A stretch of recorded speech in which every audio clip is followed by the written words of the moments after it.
Okay, had to cut that video off because, kids and family and life and animals. But once I finally got up there to see Sawyer, he was hooked up to all these wires. There was 7 different IV machine things around him with 3 or 4 different medicines in one machine.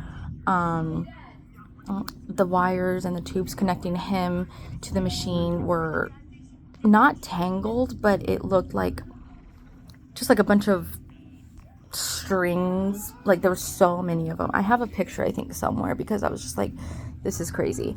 And he just looked perfect. Like there was nothing wrong with him. And obviously the first surgery and only surgery. Okay, baby. Okay. And yeah. And when he grabbed I put my finger in his little hand and he squeezed it, and one of the days after or something, like the next day or something, I was talking to him and he had his little eyes open and he was just staring at me. I know he probably couldn't see much, just because, babies and newborns can't see very well. It's all kind of fuzzy, but he just looked like he was looking right at me, and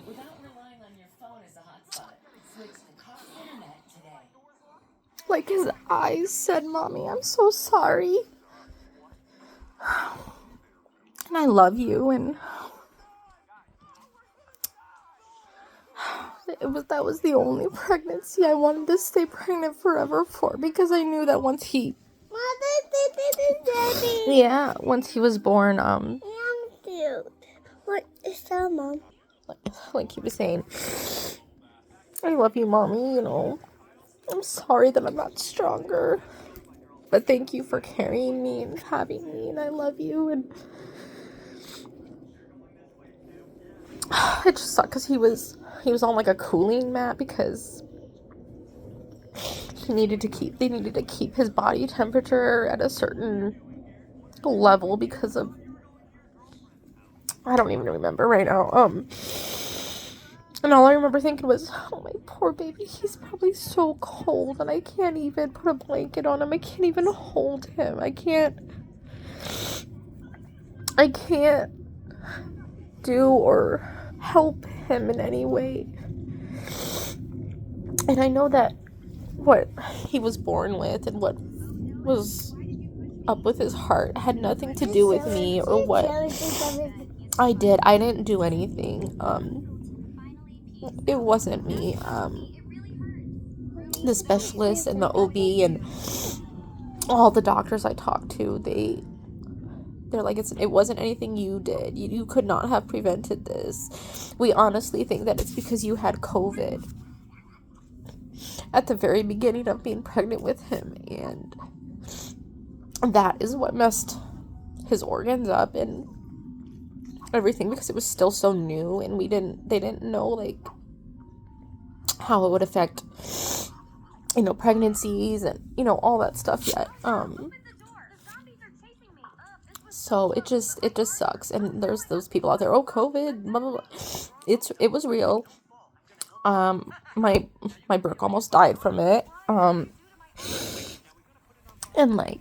so again, it's like, there's no way this is my life, because I already had a kid die. And then my oldest, we all get COVID and we get sick, and she's the only one that doesn't get better, but she got it later than the other people in the house. So we all just thought that she was the last one to get sick, and it was just gonna take a little longer for her to get better since she was the last one. And she just kept getting worse, and I'll have to go into that for another story or another time. But it's like,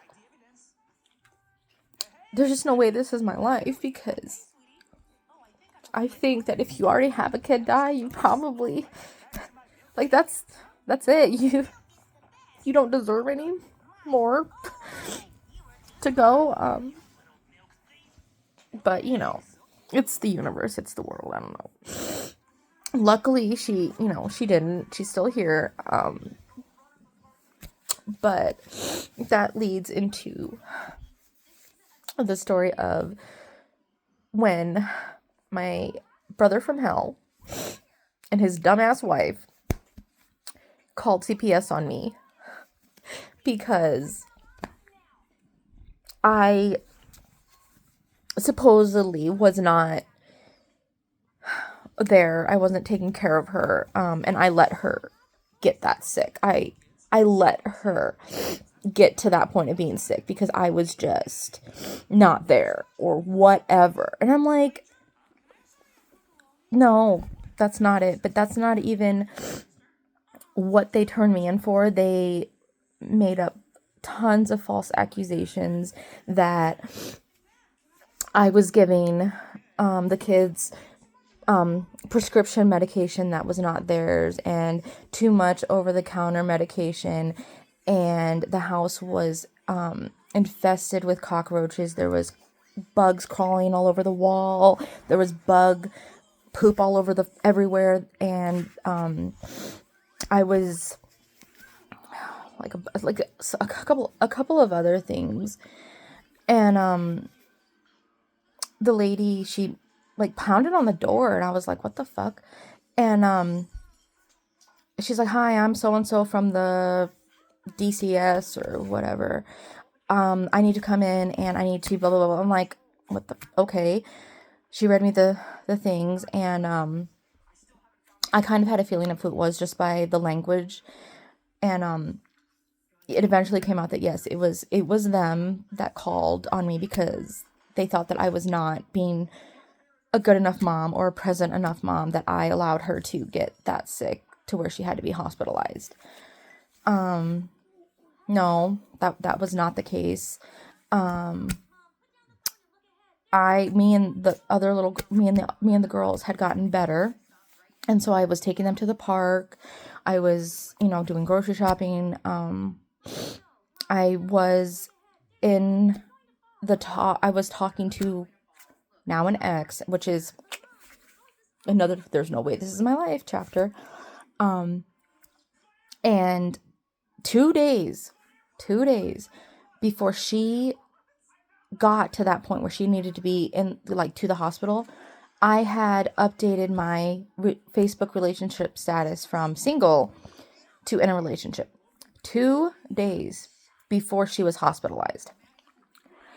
And that was also in the report, that I was with all these different types of people and men around the kids and whatever. So she comes in, bangs on the door, comes in all hot and fired. She came with a minivan and 2 car seats to take my kids away based off of what they said about me. She walks in and immediately looks around, and she's like, okay. And she makes a little note. She goes, that's false. And then, everything else, like, she interviews Benny. I think she did go talk to Brooke in the hospital or something. Maddie was not, oh no, maybe, yeah, Maddie was here. And, but she couldn't talk. And Carter, she was being little, running around. She had, kid bruised legs, and the lady went up and asked her, she's like, how did you get those bruises? And Carter runs from my bedroom through to the dining room and karate kicks the air and then lands on her legs. And she's like that. And the lady's like, oh, okay. She checked the fridge. There was food. There was laundry. It was kid messy. But yeah, no, it was all false accusations. I did figure out who it was based off of the language that was used in the report. They tried to play it off. No, we didn't do that. We wouldn't do that to you. They did, and they would, and whatever. So not only was I dealing with my kid being ambulance transferred to the hospital from the house, and then being life flighted from one hospital to the other because she was that critical, and they did not think that she was going to be strong enough by the time they got from that hospital to the one all the way downtown, because it would have taken like over an hour with traffic and everything else, that they did not think that she was going to survive that ambulance ride. So she had to be life flighted. I was breastfeeding Maddie. She was only like, oh God, like a year maybe. I really don't even remember right now. I was breastfeeding her. I had no really support because I was in like the beginning stages of the relationship, I guess. And again, he played the, oh, I'll come see you, I'll come buy you lunch and dinner, I'll comfort you, and made me feel, like he actually cared, and how people do. And then I'm breastfeeding, I'm going between the house at night because I would be with the girls, my mom would stay with Brooke, and then in the morning I'd take the girls to the hospital to switch with my mom. My mom would come home, and then I would stay up there during the day. So I had all of that. The CPS called on me, and then my brother from hell and sister-in-law from hell, I tried to like talk to them and explain, like, I've been talking to this person for a few months now. Like, I just made it official like 2 days ago, or before this all happened. I didn't realize that everything that was going to happen with Brooke was going to happen. And essentially it just kind of came, oh my God, what the fuck? Sorry, I have to do crap ton of laundry today. Kind of just basically boiled down to that they were mad at me. I was, I guess, flip-floppy because, I was young and whatever from before. So essentially they were just mad at me and were basically just trying to get back at me and show how mad they were at me. So, I was like trying to explain, like, I'm still working on myself, it's only, I'm still healing from Sawyer, and, I was just starting to kind of feel better about like life and, myself and, everything. And it was at that point that I was feeling, good about myself and happy and a little bit better in my head. And then they called CPS on me. I was stressed that they were going to come take my last remaining kids away from me, because I know that once your kids pretty much get taken, you have a very, very, very, very low chance of getting them back. And at the time I would have had to have a house with a room for every kid, I guess, and a bunch of other stuff. And I, at the time, was not going to be able to do that. So, I was very upset. I was very hurt. Instead of supporting me and talking to me and trying to see from my point of view and maybe try to understand, they went the other route and called CPS on me. And then when I tried to send messages and explain like my side or myself or my mental health, it was met with scrutiny, nothing but rude comments. And the last message that was sent to me by my brother from hell was, and this was after I was like, you are lucky that you've never had to see anything like that happen with your kids, and you really should be more supportive because whatever. And this is why I'm like, I would never say half the shit that people have said to me to anybody, let alone really think it. But they said, Emily, we do not miss the trash we throw out weekly, so why would we miss you? Yeah. Yeah. And that comment, that message probably replays every day in my head, at least once a day. Because I already struggle with mental health issues, and one of them is being suicide ideation. Where I don't really want to die. I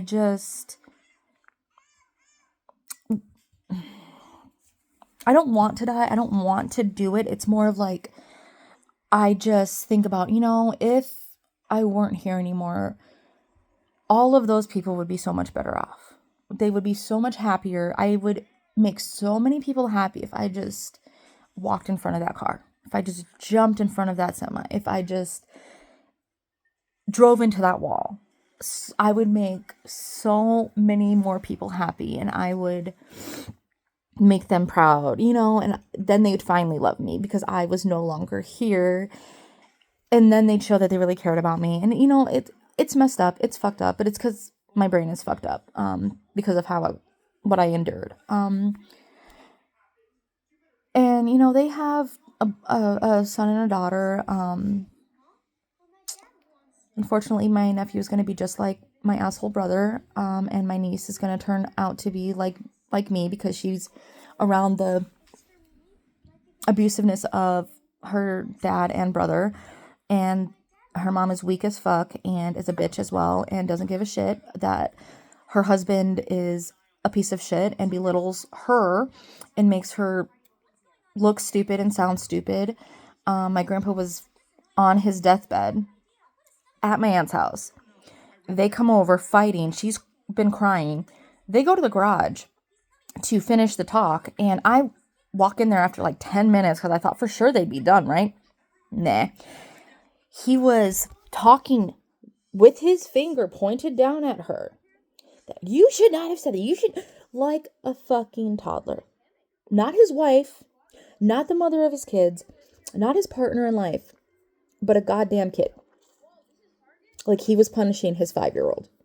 And he was talking like that to his wife. But I'm the bad one. I'm rude. I'm horrible. I'm a horrible person, But again, I would never say that to anybody, let alone a family member, and definitely not after they had lost a child. We didn't talk for a while after that. I was like, you know what? He's right. You don't miss me? Okay.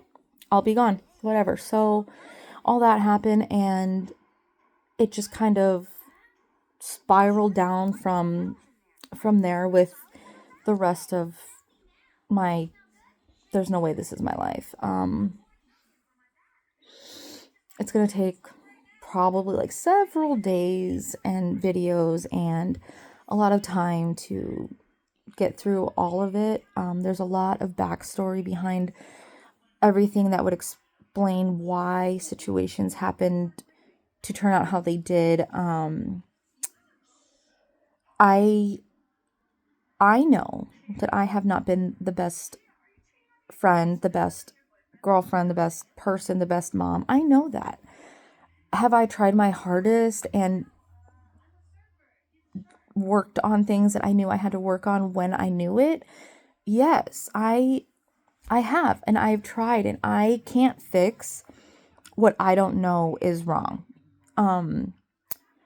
If people don't communicate to me like that what I did hurt their feelings, or that I messed that up, effectively, how am I supposed to know that what I did or what I said or whatever was incorrect?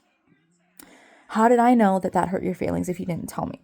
How did I know any of that stuff in your head if you did not verbally let me know? I'm not a mind reader. I wish I was, but I'm not. And yeah, it's been a lovely life. It's been a lovely life. Yeah. I will upload this video and the first one, and then I don't know, maybe just keep filming and venting. I don't know, but you're going to see a lot more tears. You're going to hear a lot of crap. I'm gonna have to figure out how to like insert photos or something. I don't know. I don't know how to do all that stuff. Like these videos will not be edited. They will not have filters. They will not, like what you see, how you see me is how you see me. What you get is what you get. Yes, I do my hair and makeup sometimes. Yes, I get dressed up and all that stuff, but I don't have any reason to. I'm not, I don't have a significant other. I don't really have any friends besides the one 7 states away. I have like kind of a friend here down the street that I hang out with sometimes, and then that social acquaintance that she will talk to me when it's just her and I and our kids, or not around school people or school functions. Hi there and a how are you, or a wave here and there at school or school functions. And so I don't really consider her a friend. I consider her more of like a social acquaintance, maybe a backup social acquaintance friend. She has helped quite a bit with picking up Carter and helping with that, because her son and her are like best friends almost. But yeah, not like they are with like her other actual friends. Like they hang out, they plan like outfits together with their kids, their sons. They talk on a more regular basis, and it is what it is. It's honestly, it's probably because I'm poor. I have no money to go out for coffee, to do a girls' day, to hardly do anything. The money I have and the money I do get and make is spent on bills. My mom pays the rent, but I pay everything else. House, insurance, electric, water, trash, car insurance, internet, phone. I mean, she pays her own phone, but I pay for mine and the kids' phones and internet and stuff. And, that comes to a lot, especially here in Arizona during the summertime. Your electric bill can get up to $600 easily. Easily. And so the money I have is for necessities and essentials. It's not to go out and have time and enjoy myself with, and unfortunately nowadays it's either you're seen as, oh, you have money, okay, we can be cool. Oh, you don't have as much as me, well, I can't really be seen with you because they'll know that I have friends that are poor. I don't know. It's always kind of been that way. For me, I will have friends, I will make friends, and then I'll eventually find out how they really see and feel about me. It took my one friend almost a year to finally let me know how she really thinks and views me. And basically that was a shitty mom who didn't know how to mom. I spent my money willy-nilly because she was thinking that I was bringing in like $4,000 or $5,000 a month. Fucking wish. But yet she was the one that had a gym membership that was like $200 a month. But she thought that we were on the same money table. I'm like, fuck no, we're not. You can afford a gym. You can afford to buy all this stuff for your nails, and your kids have all these toys and name brand shoes and clothes. Nah, we are not the same. Whatever. Like, I could not say half the shit that people have said to me to them. Because I'm just not mean. I don't like to hurt people's feelings, but they have no problem hurting mine or hurting me. So maybe I should just start being that way too. I don't know. But I'll have to upload this and do mom stuff and then make more later about the brother, my oldest, running away. Then it's a lot. My life really could be a movie or a TV series or a documentary or something. And honestly, I'd be here for it. I'd be here for it because it's crazy.